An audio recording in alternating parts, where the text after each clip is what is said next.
ಚಲೋ ನಾಳೆ ವಿಡಿಯೋ ನೋಡುವ ಸುಮ್ಮನಿರೋ.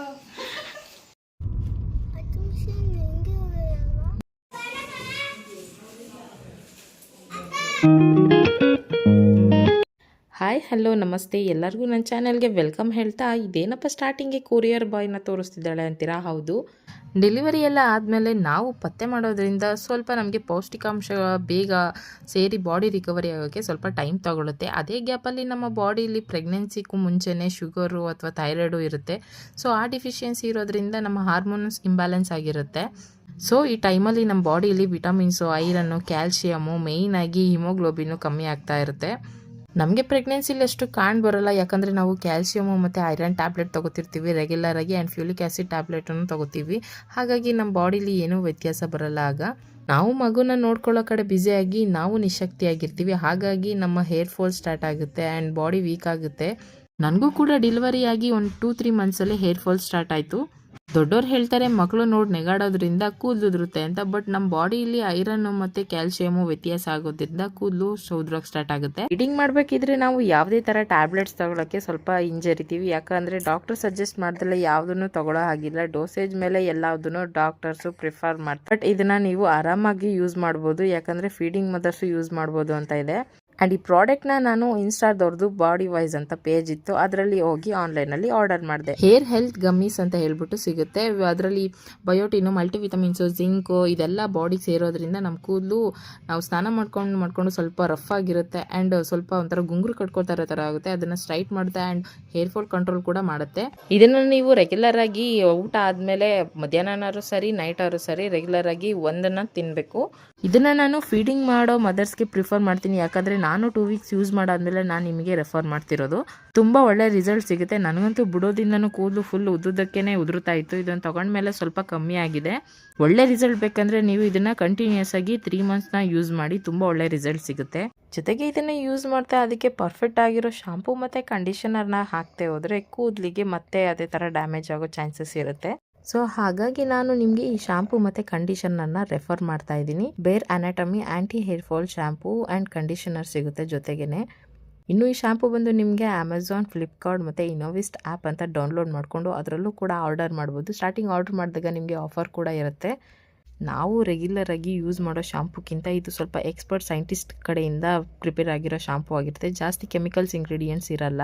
ಇನ್ನು ಈ ಶಾಂಪೂ ಮತ್ತು ಕಂಡೀಷನರ್ನ ನಾನು ಈಗ ಯೂಸ್ ಮಾಡ್ತಿಲ್ಲ, ನಿಮಗೆ ರೆಫರ್ ಮಾಡೋಕ್ಕೆ. ನಾನು ಆಲ್ಮೋಸ್ಟ್ 1 ಇಯರಿಂದ ಯೂಸ್ ಮಾಡ್ತಿದ್ದೀನಿ. ನನ್ನ ಕೂದಲು ಏನು ಉದುರುತ್ತಿತ್ತು ಅದ್ರ 5% ಜಾಸ್ತಿ ಉದುರೋಕೆ ಸ್ಟಾರ್ಟ್ ಆಗಿಬಿಡ್ತು, ಯಾಕಂದರೆ ನಾನು ಹೇರ್ನ ಕಲರ್ ಮಾಡಿಸಿದ್ದೆ ಮತ್ತು ಅದು ಬ್ಲೀಚ್ ಮಾಡಿದ್ದು ರಿಯಾಕ್ಷನ್ ಆಗಿ ನನಗೆ ಹೇರ್ ಫಾಲ್ ತುಂಬಾ ಸ್ಟಾರ್ಟ್ ಆಯಿತು. ಆಗ ನನಗೆ ಒಬ್ಬರು ಈ ಶಾಂಪೂನ ರೆಫರ್ ಮಾಡಿದರು ಮತ್ತು ರಿಸಲ್ಟ್ ಮಾತ್ರ ಅಲ್ಟಿ ಆಗಿತ್ತು. ಯಾಕಂದರೆ ಹೇರ್ ಫಾಲ್ ಒಂದು ಬಾಟಲ್ ಶಾಂಪೂ ಖಾಲಿ ಆಗ್ತಾ ತುತ್ತುದಿಲ್ಲೇ ಗೊತ್ತಾಗ್ಬಿಡುತ್ತೆ ನಿಮಗೆ ಇದು ಎಷ್ಟು ಮಟ್ಟಿಗೆ ವರ್ಕ್ ಆಗಿದೆ ನಿಮ್ಮ ಹೇರ್ ಮೇಲೆ ಅಂತ. ಯಾವುದೇ ಶಾಂಪೂ ಯೂಸ್ ಮಾಡಿದ್ರು ಅದ್ರ ತಕ್ಕನಾಗಿ ನಾವು ಕೂದಲಿಗೆ ಸಾಫ್ಟ್ ಮತ್ತು ಫ್ರೀ ಬರಬೇಕು ಅಂತಂದರೆ ಕಂಡೀಷನರ್ನ ಯೂಸ್ ಮಾಡಲೇಬೇಕು. ನೀವು ಯೂಸ್ ಮಾಡ್ತಿರೋ ಶಾಂಪೂ ಕಂಪ್ನಿದೇ ಪ್ರಾಡಕ್ಟ್ ಕಂಡೀಷನರ್ ಇದ್ದರೆ ಯೂಸ್ ಮಾಡಿ ಅಂತ ಹೇಳ್ತೀನಿ. ಸಿಗಲಿಲ್ಲ ಅಂದರೆ ಅಟ್ಲೀಸ್ಟ್ ನಿಮಗೆ ಯಾವುದು ವರ್ತ್ ಇರುತ್ತೆ ಆ್ಯಂಡ್ ನಿಮ್ಮ ಹೇರ್ಗೆ ಯಾವ ಸೂಟ್ ಆಗುತ್ತೆ ಅದನ್ನು ನೋಡಿ ರೆಗ್ಯುಲರ್ ಆಗಿ 1 ಟೈಮ್ ಹೇರ್ ವಾಶ್ ಆದಮೇಲೆ ಕಂಪಲ್ಸರಿಯಾಗಿ ಕಂಡೀಷನರ್ನ ಯೂಸ್ ಮಾಡಿ. ಇನ್ನು ಈ ಶಾಂಪೂ ತಗೋತೀನಿ ಅಂದರೆ ನೀವು ಇನೋವಿಸ್ಟ್ ಆ್ಯಪ್ನ ಡೌನ್ಲೋಡ್ ಮಾಡಿಕೊಂಡು ಫಸ್ಟ್ ಟೈಮ್ ಆರ್ಡರ್ ಮಾಡಿದ್ರೆ ನಿಮಗೆ ಫ್ರೀ ಡೆಲಿವರಿ ಸಿಗುತ್ತೆ. ಆ್ಯಂಡ್ ಬರೀ ಶಾಂಪೂ ತಗೋತೀನಿ ಅಂದರೆ 250 mlಗೆ 545 ಏನೋ ಆಗುತ್ತೆ. ಕಂಡೀಷನರ್ಗೆ 175 ಆಗುತ್ತೆ. ಬಟ್ ಎರಡನ್ನೂ ಒಟ್ಟಿಗೆ ಆರ್ಡರ್ ಮಾಡೋದ್ರಿಂದ ನಿಮಗೆ ಸ್ಪೆಷಲ್ ಆಫರ್ ಇರುತ್ತೆ. 599ಗೆ ನಿಮಗೆ ಶಾಂಪೂ ಮತ್ತು ಕಂಡೀಷನರ್ 2 ಬರುತ್ತೆ. ಈ 2 ಪ್ರಾಡಕ್ಟ್ನ ಫೀಡಿಂಗ್ ಮಾಡ್ತಿರೋ ಮದರ್ಸಿಗೆ ನಾನು ರೆಫರ್ ಮಾಡ್ತೀನಿ, ಯಾಕಂದರೆ ಬಾಣಂತನ ಟೈಮಲ್ಲಿ ಕೂದಲು ತುಂಬಾ ಉದುರುತ್ತೆ. ಹಾಗಾಗಿ ನಾನು ಕೂಡ ಇದನ್ನು ಯೂಸ್ ಮಾಡೇ ನಿಮಗೆ ರೆಫರ್ ಮಾಡ್ತಿರೋದು. ಸೊ ಒಳ್ಳೆ ರಿಸಲ್ಟ್ಗಾಗಿ ಇದನ್ನು 2 to 3 ಮಂತ್ಸ್ ಕಂಪಲ್ಸರಿಯಾಗಿ ಯೂಸ್ ಮಾಡಿ. ಇದಿಷ್ಟು ಒಂದು ಸೈಡ್ ಆದರೆ ಕಾರ್ತಿಕ್ ಮಾಸ ಆಗಿರೋದ್ರಿಂದ ಅಮ್ಮ ಪ್ರತಿದಿನ ಕಾರ್ತಿಕ್ ಮಾಸ ಮುಗಿಯೋವರೆಗೂ ಬಾಗಿಲಿಗೆ ಮತ್ತು ತುಳಸಿ ಕಟ್ಟೆಗೆ ದೀಪನ ಹಚ್ತಾರೆ. ಅವ್ರ ಅಜ್ಜಿ ಪೂಜೆ ಮಾಡ್ತಿದ್ದಾಗ ನಾನು ಪೂಜೆ ಮಾಡ್ತೀನಿ ಅಮ್ಮ ಅಂತ ಹೇಳಿ ನನ್ನ ಮಗನೂ ಪೂಜೆ ಮಾಡ್ತಿದ್ದ. ಮಕ್ಕಳು ಪೂಜೆ ಮಾಡಿದರೆ ನೋಡೋದೇ ಒಂಥರ ಖುಷಿ. ಅದರಲ್ಲೂ ಮಕ್ಕಳು ಅವ್ರ ಸ್ಕೂಲಲ್ಲಿ ಮೇಡಮ್ ಹೇಳ್ಕೊಟ್ಟಿರೋ ಶ್ಲೋಕಗಳನ್ನ ಹೇಳ್ಕೊಂಡು ಪೂಜೆ ನೋಡೋದು ಅಂದರೆ ಇನ್ನೂ ತುಂಬಾ ಖುಷಿ. ಈಗಿಂದನೇ ಈ ಅಭ್ಯಾಸಗಳನ್ನೆಲ್ಲ ರೂಢಿ ಮಾಡಿಕೊಂಡ್ರೆ ಅವ್ರನ್ನು ದೊಡ್ಡವರಾದ್ಮೇಲೆ ಅದೇ ಅಭ್ಯಾಸಗಳನ್ನ ಮುಂದುವರಿಸ್ತಾರೆ. ಸಡನ್ ಆಗಿ ಮಕ್ಕಳಿಗೆ ಯಾವುದನ್ನೇ ಓವರ್ ಆಗಿ ಫೀಡ್ ಮಾಡೋಕ್ಕಾಗಲ್ಲ. ಬಟ್ ಅವ್ರು ನಿಧಾನಕ್ಕೆ ನಾವು ಕಲಿಸ್ಕೊಟ್ಟಿದ್ದನ್ನ ಅವರು ದೊಡ್ಡವರಾಗ್ತಾ ಕಲಿತಾ ಹೋಗ್ತಾರೆ. ಇನ್ನು ರವಿಯಮ್ಮ ನನಗೆ ಬಾಣಂತಿ ಆಗಿರೋದ್ರಿಂದ ಬಾಣಂತಿಗೆ ಹೆಚ್ಚೆ ಸಾಮಾನು ಕೊಡಬೇಕು ಅಂತ ಹೇಳಿ ಸಾಮಾನೆಲ್ಲ ತಂದಿದ್ರು. ಇನ್ನು ಇದನ್ನ ಗಂಡನ ಮನೆ ಕಡೆಯಿಂದ ಕೊಡೋದಾದ್ರೆ ಕೆಲವು ಕಡೆ ರೂಢಿ ಇದೆ, ಕೆಲವು ಕಡೆ ರೂಢಿ ಇಲ್ಲ. ಬಾಣಂತಿಗೆ ಅಂತ ಹೇಳಿ ಅಮ್ಮ ಬಚೆ, ಜಾಯಿಕಾಯಿ, ಜಾಯಿಪತ್ರೆ, ವಿಳೆದೆಲೆ, ಅಡಿಕೆ, ಕಾಳುಮೆಣಸು ಮತ್ತೆ ಬೆಳ್ಳುಳ್ಳಿ, ಜೀರಿಗೆ, ಮೆಂತೆ, ಕೊಬ್ಬರಿ ಮತ್ತೆ ಅಕ್ಕಿ ಚೀಲ ತಗೊಬಂದು ಕೊಡ್ತಾರೆ. ಇದಿಷ್ಟೇನು ತಿಂದು ಮಗುನ ದಪ್ಪ ಆಗ್ಲಿ ಅಂತ ಹೇಳಿ ಗಂಡನ ಮನೆಯಿಂದ ಕೊಡೋ ಸಂಪ್ರದಾಯನ ನಡ್ಸ್ಕೊಂಡ್ ಬಂದಿದ್ದಾರೆ. ಎಲ್ಲೂ ಕೂಡ ಸುತ್ತಿ ಬಳಸಿ ಮೊಮ್ಮಗನ ಮೇಲೆ ಪ್ರೀತಿ ಜಾಸ್ತಿ ಅಂತ ತೋರಿಸ್ತಾರೆ. ಕಡೆ ಕಾರ್ತಿಕ ಸೋಮವಾರ ಆಗಿರೋದ್ರಿಂದ ನಾವು ಮನೆಯವರೆಲ್ಲ ಸೇರಿ ಪೂಜೆ ಮಾಡಿಸ್ಕೊ ಬರೋಣ ಅಂತ ಹೇಳಿ ನಮ್ಮ ಮನೆ ದೇವರು ಪುಷ್ಪಗಿರಿ ಮಲ್ಲಿಕಾರ್ಜುನ ಸ್ವಾಮಿ ದೇವಸ್ಥಾನಕ್ಕೆ ಹೊರಟ್ವಿ. ನಮ್ಮ ಪುಟಾಣಿ ಹುಟ್ಟಿದ ಮೇಲೆ ಫಸ್ಟ್ ಟೈಮ್ ಮನೆ ದೇವ್ರಿಗೆ ಹೋಗ್ತಿರೋದು. ಅದಕ್ಕೂ ಮುಂಚೆನೂ ನಾನು ಯಾವ ದೇವಸ್ಥಾನಕ್ಕೂ ಕರ್ಕೊಂಡು ಹೋಗೋದಿಲ್ಲ. ಯಾವಾಗ್ಲೂ ನಮ್ಮ ಮನೆ ದೇವ್ರಿಗೆ ಹೋಗಿ ಮಕ್ಳ ಕೈಲಿ ಫಸ್ಟ್ ಪೂಜೆ ಮಾಡಿಸ್ಕೊಂಡು ಬರ್ತೀನಿ. ನಮ್ಮ ದಶುಗೂ ಹಾಗೆ ಮಾಡಿದ್ದೆ. ಅಜ್ಜಿ, ನಾನು, ಅಮ್ಮ ಎಲ್ಲರೂ ಹೋಗಿ ಪೂಜೆ ಮಾಡಿಸ್ಕೊಂಡು ಬಂದಿದ್ವಿ. ಈ ಸಲನೂ ನಮ್ಮ ಪುಟಾಣಿನ ಕರ್ಕೊಂಡು ನಾನು, ರವಿ ಅಮ್ಮ, ಸಚಿನ್ ಅವರು, ಅಮ್ಮ, ದಶು ಎಲ್ಲರೂ ಹೋಗಿದ್ವಿ. ಇನ್ನು ಕಡೆ ಕಾರ್ತಿಕ್ ಸೋಮವಾರ ಪೂಜೆ ಸಿಗುತ್ತೆ ಅಂತ ನಾವು ಬೇಗನೆ ಹೊರಟ್ವಿ. ಆ್ಯಂಡ್ ಜಾತ್ರೆಗೆ ಒಳ್ಳೆ ಪ್ರಿಪ್ರೇಷನ್ ನಡೀತಿತ್ತು. ಕಾರ್ತಿಕ್ ಮಾಸ ಬಂತು ಅಂದರೆ ನಮ್ಮ ಪುಷ್ಪಗಿರಿಲಿ ಯಾವಾಗಲೂ ಜಾತ್ರೆ ನಡೆಯುತ್ತೆ ವರ್ಷಕ್ಕೊಂದ್ಸತಿ. ಅದ್ರ ಪ್ರಯುಕ್ತ ಮಕ್ಕಳಿಗೆ ಎಕ್ಸಿಬಿಷನು ಮತ್ತು ಸಣ್ಣ ಪುಟ್ಟ ಅಂಗಡಿಗಳು ಎಲ್ಲಾನು ರೆಡಿ ಮಾಡ್ಕೊಳ್ಳೋಕ್ಕೆ ಟೆಂಟ್ ಹಾಕೋತಾ ಇದ್ರು. ನಮಗೆ ಮನೆ ದೇವ್ರ ವಾರ ಬಂದು ಸೋಮವಾರ, ಹಾಗಾಗಿ ಕಾರ್ತಿಕ್ ಮಾಸದಲ್ಲಿ ಹೋಗಿರೋದ್ರಿಂದ ಮನೆ ದೇವರಲ್ಲೇ 365 ಬತ್ತಿ ಇರೋ ದೀಪ ಹಚ್ಚಬೇಕು ಅಂತ ಅಂದ್ಕೊಂಡು ನಾನು ಪ್ರತಿ ವರ್ಷ ಹಚ್ತೀನಿ. ಇನ್ನು ಈ ದೀಪ ಹಚ್ಚೋದ್ರಿಂದ ನಮ್ಮ ಅರ್ಕೆಗಳು ಯಾವ್ದಾರ ತೀರ್ಸೋಕ್ಕಾಗದಿರೋ ದೋಷ ಇದ್ರೆ ಎಲ್ಲ ಪರಿಹಾರ ಆಗುತ್ತೆ ಅಂತ ಹೇಳ್ತಾರೆ. ಇನ್ನು ಮನೇಲಿ ರೆಗ್ಯುಲರ್ ಆಗಿ ಹೆಣ್ಮಕ್ಳು ಪೂಜೆ ಮಾಡೋಕ್ಕಾಗಲ್ಲ, ಹಾಗಾಗಿ ಈ ದೀಪನ ಹಚ್ಚಿದ್ರೆ ಕಾರ್ತಿಕ್ ಮಾಸದಲ್ಲಿ ಇಡೀ ವರ್ಷ ಪೂಜೆ ಮಾಡಿದ ಫಲ ಸಿಗುತ್ತೆ ಅಂತ ಹೇಳ್ತಾರೆ. ಈ ಸಲ ನನಗೆ ಮನೆ ದೇವರಲ್ಲಿ ಹಚ್ಚೋ ಭಾಗ್ಯ ಸಿಕ್ಕಿತ್ತು. ನಾನಂತೂ ಖುಷಿಯಿಂದ ದೀಪಾರಾಧನೆ ಮಾಡಿದೆ.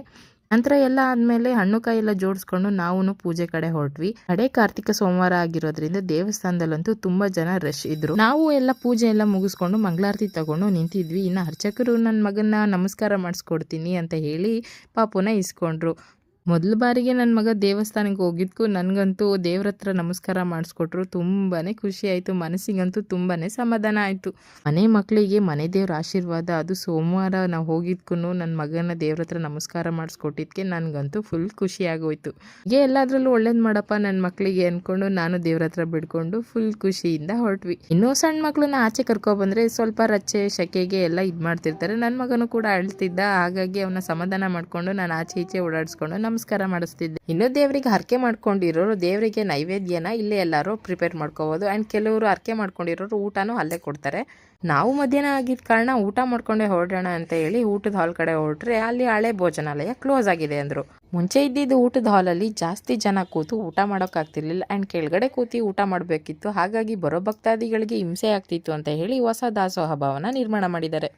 ಆ್ಯಂಡ್ ಈ ದಾಸೋಹ ಭವನನ ದೇವಸ್ಥಾನದಿಂದ ರೈಟಿಗೆ ಸ್ವಲ್ಪ ಡೌನಲ್ಲಿ ನಿರ್ಮಾಣ ಮಾಡಿದ್ದಾರೆ. ಆ್ಯಂಡ್ ಈ ಹಾಲಲ್ಲಿ ಅಟ್ ಎ ಟೈಮ್ 100 ಜನ ಕೂತು ಒಟ್ಟಿಗೆ ಊಟ ಮಾಡ್ಬೋದು. ಆ್ಯಂಡ್ ಅಲ್ಲಿ ಹೇಗೆ ಸಿಸ್ಟಮ್ ಇತ್ತು, ನಾವೇ ಹೋಗಿ ತಟ್ಟೆ ತೊಳ್ಕೊಂಡು ಬಂದು ಊಟ ಹಾಕಿಸ್ಕೊತೀವಿ. ಇಲ್ಲೂ ಕೂಡ ಅದೇ ಥರ ನಾವೇ ಹೋಗಿ ತಟ್ಟೆ ತೊಳ್ಕೊಂಡು ಆ್ಯಂಡ್ ಊಟ ಹಾಕಿಸ್ಕೊಂಡು ಇಲ್ಲಿ ಕೂತಿ ಊಟ ಮಾಡ್ಬೋದು. ಇನ್ನು ನೀವು ಪುಷ್ಪಗಿರಿಗೆ ಯಾವಾಗ ಬಂದ್ರೂ ದಾಸೋಹ ಭವನದಲ್ಲಿ ನಿಮ್ಗೆ ಯಾವಾಗ್ಲೂ ಊಟ ಸಿಗುತ್ತೆ. ಪೂಜೆ ಎಲ್ಲ ಮುಗಿಸ್ಕೊಂಡು ನಾವು ಮನೆ ಕಡೆ ಹೊರಟ್ವಿ. ಇದಿಷ್ಟು ಬಂದು ನನ್ನ ಕಂಪ್ಲೀಟ್ ವ್ಲಾಗ್ ಆಗಿರುತ್ತೆ. ಯಾರಿಗೆಲ್ಲ ಈ ನನ್ನ ವಿಡಿಯೋ ಇಷ್ಟ ಆಯಿತು, ನನ್ನ ಚಾನಲ್ನ ಲೈಕ್ ಮಾಡಿ, ಹಾಗೆ ವಿಡಿಯೋಗೂ ಒಂದು ಲೈಕ್ ಕೊಡಿ ಅಂತ ಹೇಳ್ತಾ ಬಾಯ್.